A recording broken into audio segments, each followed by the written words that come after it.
Big ബോസിന്റെ നാളത്തെ എപ്പിസോഡിൽ ജിൻഡോയും ജാസ്മിനും രാജാവായിരിക്കുകയാണ്. ആദ്യം രാജാവാകുന്നത് ജിൻഡോയാണ്. രാജാവായി കഴിഞ്ഞ് ജിൻഡോയുടെ സ്ഥിരം ഒരു പോസ് ഇടുന്നു. ഇതിന്റെ മസിലൊക്കെ കാണിച്ച് ഇങ്ങനെ വിടർന്നു നിന്നപ്പം അഭിഷേക് പറയുന്നുണ്ട്, ഈ മസിലൊക്കെ കാണിച്ചാണോ പല രാജ്യത്തെയും രാജ്ഞിമാരെ വളച്ചെടുത്തതെന്ന് ചോദിക്കുന്നു. അപ്പൊ ജിൻഡോ പറയുന്നുണ്ട്, പണ്ടങ്ങനെ ചെയ്തു, ഇപ്പം കുതിരപ്പുറത്ത് പോലും കയറാൻ പറ്റുന്നില്ല എന്ന് ജിൻഡോ അഭിഷേകിനോട് പറയുന്നു.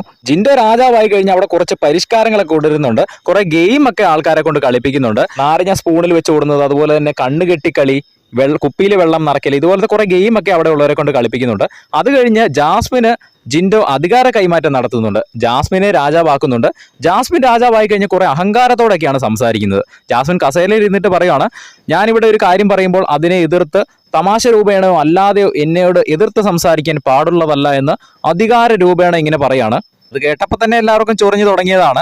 കുറച്ച് കഴിഞ്ഞപ്പോൾ കിച്ചൺ ഏരിയയിൽ ജാസ്മിൻ അവിടെ നിൽക്കുന്ന സമയത്ത് സിജോ നൈസായിട്ട് ജാസ്മിന്റെ ചെങ്കോൽ അങ്ങ് അടിച്ചു മാറ്റി കഴിഞ്ഞിട്ട് ജാസ്മിൻ സിജോയുടെ അടുത്തേക്ക് വന്നപ്പോൾ അവിടെ നിൽക്കടി എന്ന് പറയുന്നു. കാരണം ചെങ്കോലുണ്ട് അനങ്ങാൻ പറ്റത്തില്ലല്ലോ. അതുപോലെ തന്നെ അഭിഷേക് ജാസ്മിന്റെ ലോക്കറ്റും അടിച്ചു മാറ്റുന്നു.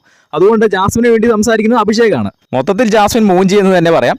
എന്തായാലും നാളത്തെ ലൈവ് അടിപൊളിയായിരിക്കും. നാളത്തെ ലൈവ് നമുക്ക് കണ്ടതിനെ അറിയാം. കൂടുതൽ ലൈവ് അപ്ഡേറ്റ്സിനായിട്ട് ചാനൽ സബ്സ്ക്രൈബ് ചെയ്യുക.